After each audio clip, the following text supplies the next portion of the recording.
The human body is a host to a variety of different elements. 96% of the human body is composed solely of oxygen, hydrogen, carbon, and nitrogen. The other 4% is composed of a large range of different elements.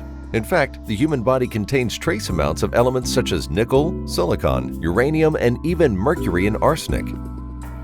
The human body contains gold as well. A person weighing about 150 pounds will contain 0.2 milligrams of gold in their body. This gold's volume in purified form would equal 10 nanoliters. If this gold was formed into a solid cube, each side would have an equal measurement of 0.22 millimeters.